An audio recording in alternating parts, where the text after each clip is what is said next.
Magandang araw sa inyong lahat, eto nga pala ang anime Manhwa Recap, ang mapapanood natin ngayon ay ang anime na Mirai Nikki o ang Future Diary, sana magustuhan nyo ang recap na ito.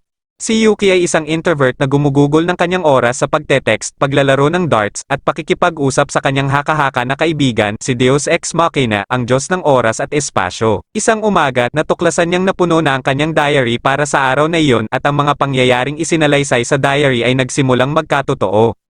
Laking gulat ni Yuki nang malaman na si Deus ay isang tunay na Diyos na nagsasabi sa kanya na ang kanyang diary ay maaari na ngayong hulaan ang kanyang hinaharap, ngunit binalaan din siya na kung ang kanyang diary ay nawasak, siya ay mamamatay. Si Yuki ay nilapitan at sinundan habang sinisimulan niyang gamitin ang diary sa kanyang kalamangan ng modelong estudyante na si Yuno Gasai na nagmamay-ari ng pangalawang Future Diary, na naghula ng kanyang kamatayan sa mga kamay ng kanyang homeroom teacher, si Takao Hiyama, na lihim na isang serial killer at nagmamay-ari ng ikatlong Future Diary. Nagagawa ni Yuki na tamaan ng dart ang cellphone ni Takao habang tinutulungan si Yuki na iwasan si Takao, dahilan para mawala si Takao. Pagkatapos ay nagpatawag si Deus ng isang pagpupulong at ipinaliwanag ang mga patakaran ng laro ng kaligtasan ng buhay sa natitirang 11 na may hawak ng Future Diary, kasama sina Yuki at Yuno, kung saan dapat nilang lahat na subukang patayin ang isa't isa upang makuha ang karapatang humalili sa kanya. Menenei Uryo, isang terorista at ang ikasyam na may hawak ng Future Diary, ay nilagyan ng mga motion sensor bomb ang mga koridor ng paaralan at naginawang hostage ang buong paaralan. Nagagawa ni Yuki at Yuno na maiwasan ang panganib sa pamamagitan ng pagsasama-sama ng kakayahan ni Yuki na mahulaan ang lahat ng nangyayari sa paligid niya at sa kakayahan ni Yuno na hulaan ang lahat ng mangyayari kay Yuki mismo hanggang sa magbanta si Menenei na paputukin niya ang lahat ng bomba maliban na lang kung ibibigay sa kanya si Yuki. Nakidnap si Yuki ng kanyang mga kaklase na ikinagalit ni Yuno na tumakbo sa corridors at sadyang pasabugin ang ilang silid-aralan. Si Yuki at Menenei ay malapit ng harapin ng ikaapat na may hawak ng Future Diary na si Kigo Kirusu na may kakayahang hulaan ang mga krimen. Ang tunay na target ay si Menenei. Si Kigo ay nagsiwalat na hindi siya interesado sa larong ibinigay sa kanila at gusto lamang niyang mahuli ang mga kriminal. Nagtutulungan sina Yuno, Kigo, at ang iba pang mga kaklase upang ilihis ang atensyon ni Menenei mula sa kanyang Future Diary na cellphone na nagbigay ng tsansa si Yuki para hagisan ito ng dart. Si Menenei naman ay naiwasan ito, subalit nasugatan ang kaliwang mata sa proseso at ginamit ang kanyang kakayahang tumakas. Si Kigo ay nakipag-alyansa kay Yuki at Yuno para pigilan ang iba pang may hawak ng Future Diary. Kasunod nito, ipinadala sina Yuki at Yuno sa isang amusement park bilang pain para kay Menenei ni Kigo. Nang tinanong ni Yuki si Yuno kung bakit niya ito sinusundan buong araw, ipinaalala niya sa kanya ang kanilang unang pagkikita noong isang taon. Nalungkot si Yuki dahil sa divorce ng kanyang mga magulang, kaya inalok ni Yuno na pakasalan siya sa hinaharap. Alam ni Yuki na may itinatago pa rin si Yuno sa kanya, ngunit tumanggi siyang magbunyag ng higit pang impormasyon. Inaanyayahan ni Yuno si Yuki sa kanyang bahay ng gabing yon. Habang naghahanap ng banyo, binuksan niya ang isang kakaibang pinto na patungo sa isang silid na may tatlong na agnas na katawan na binabago ang hinaharap ng bawat isa ng may hawak ng Future Diary at nagdudulot ng pagkasira. Nang casualty continuum breakdown, tumakbo si Yuki pauwi na takot at nakita niya si Yuno na nakatayo mismo sa labas ng kanyang pintuan. Siya ay pagod at na-corner nang isang misteryosong lalaki ang lumapit sa kanya at nag-alok na iligtas siya at dinala siya sa isang kubo sa kakahuyan. Ipinahayag niya ang kanyang sarili bilang isang Future Diary holder doon, nagdodroga at nagpapahirap sa kanya para makakuha ng impormasyon tungkol sa iba pang Future Diary holder.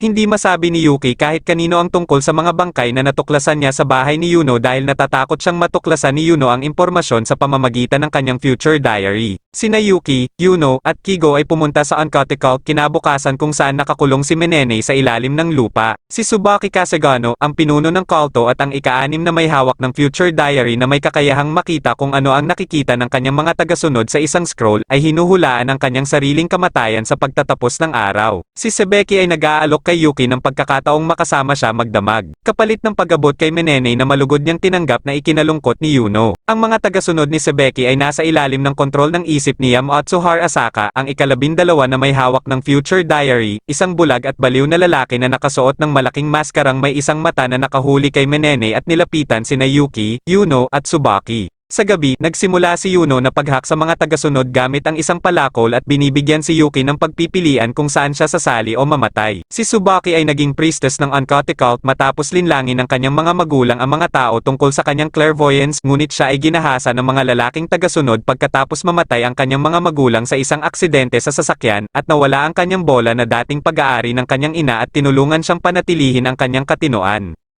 Sa kasalukuyan, habang tumetakas sina Yuki, Yuno, at Tsubaki, hinarang sila ni Yamatsu at 4 na miyembro ng kultong na hipnotismo na nakasuot ng katulad sa kanya na ipinaliwanag na ginamit niya ang future diary mula sa kanyang tape recorder upang subaybayan si Tsubaki na may layuning patayin siya, na may nakatagong pampasabog sa loob niya. Dahil bulag si Yamatsu, nagawang makilala siya ni Yuno sa iba at mapatay siya. Nagawa ni Yuno na putulin ang kanang kamay ni Tsubaki at ibigay kay Yuki ang kanyang cellphone bago bumagsak dahil sa pagod at nakuhanan matapos ihayag ni Tsubaki ang kanyang planong patayin si Yuki at Yuno sa lahat ng pagkakataon. Gumamit ng magkabilang diary si Yuki para maiwasan ang pagdetect, ngunit naakit siya ni Tsubaki sa pamamagitan ng pananakot kay Yuno na ginahasa at pinapatay ng kanyang mga tagasunod. Naabot niya si Yuno sa tamang oras, ngunit ipinagmamalaki ni Tsubaki na hanggat nakikita niya ang kanyang mga tagasunod, mahulaan ng kanyang scroll ang bawat galaw niya. Inihagis ni Yuki ang bola ni Tsubaki paitaas na nakuha ang atensyon ng lahat ng kanyang mga tagasunod na naging walang kwenta ang kanyang future diary. Hinagisa ni Yuki ng dart ang kanyang scroll, tinusok ito at naging dahilan upang siya ay mawala, na nagpapahintulot kay Yuki at Yuno na tumakas. Samantala, si Menene, na pinakawalan ni Yamatsu, ay inagaw ni Kigo, na kalaunan ay pinakawalan siya bilang kapalit ng kanyang contact information.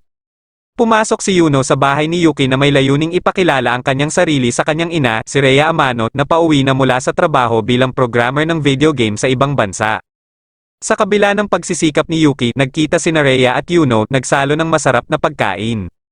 At pagtitingin sa mga larawan ng sanggol pa si Yuki, na labis na ikinadismaya niya. Sinusuri ni Menene ang kanyang mga mata nang mapansin niya ang ilang maliliit na bata, lalo na ang isa sa mga ito. Nang gabing iyon, sinabi ni Yuno kay Yuki na hinuhulaan ng kanyang future diary na magiging isa sila sa ika-28 ng Hulyo at ipinangako niyang gagawin niya ang lahat para mangyari iyon. Iniuwi ni Rhea ang isang batang lalaki na nagngangalang Ryuzu Kaoju na ang mga magulang ay napatay sa insidente ng Uncut Cult at na, lingid sa kaalaman ng lahat, ay isa siya sa mga may future diary. Kinabukasan, si Ryuzu, ang ikalimang may hawak ng future diary, na nagmamay-ari ng isang coloring book na mahuhulaan ang oras ng araw, tanghali at gabi, ilang beses na sinubukang patayin sina Yuki at Yuno.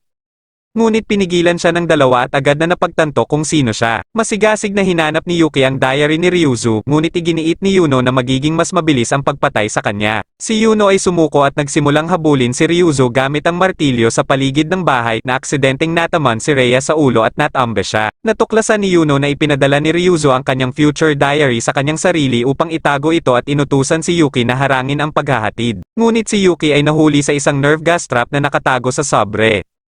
Hinahamon ni Ryuzu si Yuno sa isang laro ng taguan sa loob ng bahay na puno ng nerve gas na nangangako ng antidote kung mahuli niya ito. Sa kabila ng pag-iwas sa maraming mga bitag ni Ryuzu, sa kalaunan ay nahahanap ni Yuno ang sarili sa kanya. Si Yuki, sa kabilang banda, ay pumasok at nasugatan si Ryuzu gamit ang isang dart na nagbigay kay Yuno ng motibasyon at pagkakataon na tapusin siya.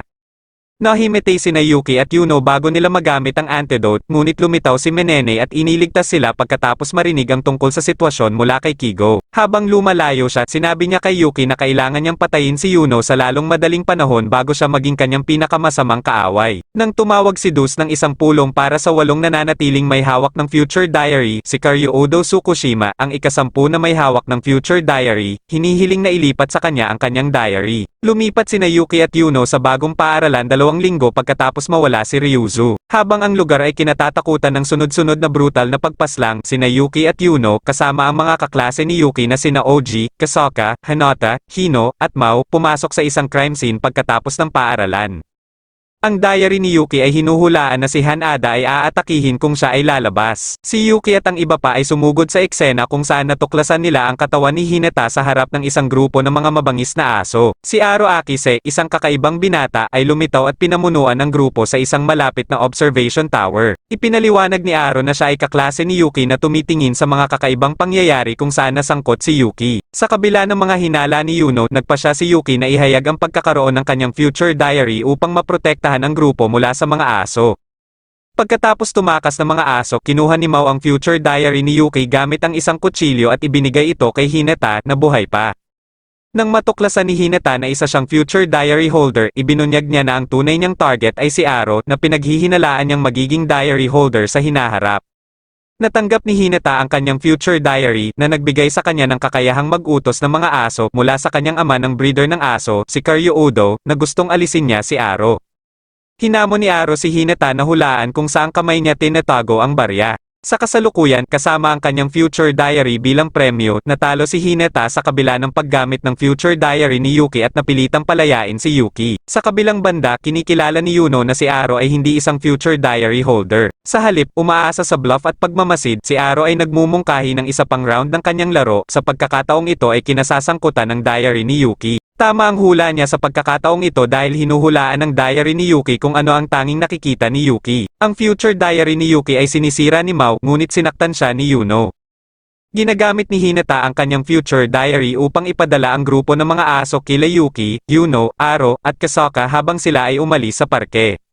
Nilapitan muna ni Yuki si Hinata at pinagbantaan na papatayin siya bago nagpasya si Yuki ng mga tuwiran sa kanya. Napilitan si Yuki na ideklara si Yuno bilang kanyang kasintahan upang patahimikin siya. Ginagamit ng karaoke ang radyo para ipaliwanag na napagkamalan niyang si Aro ang magiging may hawak ng future diary sa hinaharap at pagkatapos ay binalaan niya si Yuki tungkol kay Kigo na pumatay kay Karyuudo. Naalala ni Menene ang pagkahuli ng isang detective na nagngangalang Mesami Nishijima habang nakaharap si Takao habang gumagawa ng mga bomba para kay Kigo. Nauwi sa pag-iwas ng pagsabog, si Menene ay pinatulog si Nishijima upang makatakas, sa kabila ng katotohanang nagkaroon sila ng kaugnayan ng umiwas at natalo nila ang pumatay. Habang iniimbestigahan ni Aro ang bahay ni Yuno, pinadate niya sina Yuki at Yuno sa isang bridal fair para sa isang kunwaring kasal kung saan nakilala nila ang asawa ni Kigo, si Nayako Kiruso. Nasa pintuan ng kwarto si Aro kasama ang mga bangkay nang bumalik sina Yuki at Yuno. Ang pader, gayunpaman, ay giniba, at ang mga bangkay ay inilibing sa hardin ni Yuno sa isang malalim na butas. Sa kabila ng katotohanang ito ang kasalanan ni Yuno, wala siyang maalala sa pangyayari o ang pagbisita ni Yuki sa kanyang tahanan. Ang balanse ng pag-iisip ni Yuno ay napakarupok. Naniniwala si Aro na binago niya ang sarili niyang mga alaala bilang defense mechanism. Samantala, inakusahan ni Kigo sina Yuki at Yuno na sangkot sa pagpatay kay Karyuudo. Nakipag-alyansa si Kigo kay Menene 6 na araw na ang nakararaan, nangako na titigil na siya sa paghabol sa kanya at hihilingin na alagaan niya ang kanyang anak na si Yukirusa kung siya ay umaalis. Mula sa laro ng kaligtasan, sa kasalukuyan, inaresto ni Nishijima sina Yuki at Yuno at dinala sila kay Kigo. Pinilit ni Kigo si Yuki na laruin ang laro ng Russian roulette gamit ang kanyang service revolver sa interrogation room. Pinatay ni Yuno ang mga detective na nagbabantay kay Kigo at ninakaw ang kanilang mga baril matapos malaman ang pagtataksil sa kanya mula sa kanyang future diary. Nakapasok si Yuno sa silid ilang sandali bago barilin si Yuki, nasugatan si Kigo, at tumakas kasama si Yuki. Si Yuki, natatakot, ay pinaputukan ang isa sa mga opisyal na tumutugis sa kanila. Pinlano ni Kigo na gawin ni Yuki at Yuno ang mga krimeng ito para mahuli sila ng kanyang future diary. Tumalon sina Yuki at Yuno sa bubong ng istasyon ng pulis, ngunit nabasag ng tarp ng truck ang kanilang pagkahulog. Si Yuki at Yuno ay nagtatago sa mga pulis kinabukasan nang makita nila si Naoko sa ospital. Nang sumunod sila sa kanya, tinambangan sila ni Menene at pinasabog ang isang bahagi ng sahig.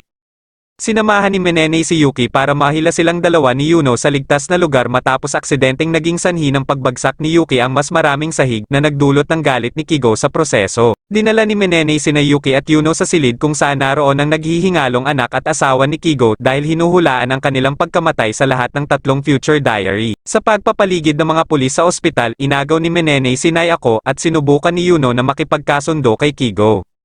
Ngunit tumanggi si Kigo na makipag-ayos at iginiit na manalo sa laro ng kaligtasan ng mag-isa. Nang subukan ni Kigo na hulihin si Yuki sa loob ng ospital, lumilitaw si Yuno na may hawak na stun grenade at binaril niya ang 5 pulis na hindi man lang nagtangkang pigilan siya. Ibinaba niya ang stun grenade, natamba silang 3. Samantala, sinubukan ni Menene na tumakas mula sa ospital pagkatapos magtakda ng isang nakatime na bomba na sumabog sa ilang sandali pagkatapos na pumutok ang flash grenade para lamang bumangga kay Nishijima. Nagmamadaling bumalik sa ospital sina Menene at Nishijima pagkatapos ipaliwanag ni Menene ang deal nila ni Kigo at kung paano niya binabalangkas sina Yuki at Yuno. Nagkamalay si Yuki at sinubukang barilin si Kigo, ngunit prinotektahan siya ni Yuno sa kabila ng hula ng kanyang diary na kapag siya ay bumaril, papatayin niya si Yuno. Si Yuki ay tumangging sumuko at ipinahayag ang kanyang pagmamahal sa kanya. Si Yuki ay nakakuha ng malinaw na pagbaril kay Kigo habang nagbabago ang hinaharap. Dumating si Menene na sinamahan ni Nishijima na hinuli si Kigo. Ang future diary ni Kigo ay napawalang bisa dahil siya na ngayon ang kriminal matapos malaman na ang kanyang pamilya ay nailigtas. Hiningi ni Kigo kay Menene na alagaan ang kanyang anak, humingi ng tawad kay Yuki at sinira ang kanyang future diary na epektibong pinatay ang kanyang sarili. Pinawalang sala sina Yuki at Yuno sa kabila ng pagbaril at malubhang pinsala sa maraming tao. Salamat sa mga file na naiwan ni Kigo. Habang si Menene ay muling nakatakas, pinadalhan ni Aro si Yuki ng text message na nagbabala sa kanya tungkol kay Yuno pagkaraan ng ilang araw. Ngunit hinarang niya ito at tinanggal nang matuklasan ni Dus na manipulahin ni Murmur ang mga kaganapan upang mapabilis ang pagkamatay ni Kigo. Ipinahayag niya na gusto niyang matapos ang laro bago ito kailangang magretiro. Hinahamon niya siya na tumaya kung sino ang mananalo sa larong pangkaligtasan sa pagpili niya kay Yuno at Dus na tumaya kay Yuki. Naglalakbay sina Yuki at Yuno, ngunit binago ni Yuno ang kanilang mga plano sa kalagitnaan dahil sa pag-aalala sa kaligtasan ni Yuki. Nakipag-ugnayan si Aro kay Nishijima at nagtutulungan ang dalawa upang paliitin ang lokasyon ni Yuki at Yuno sa isang rundown vacation resort. Ipinatawag nila sina Hanada, Mao, at Kasaka upang hanapin sila.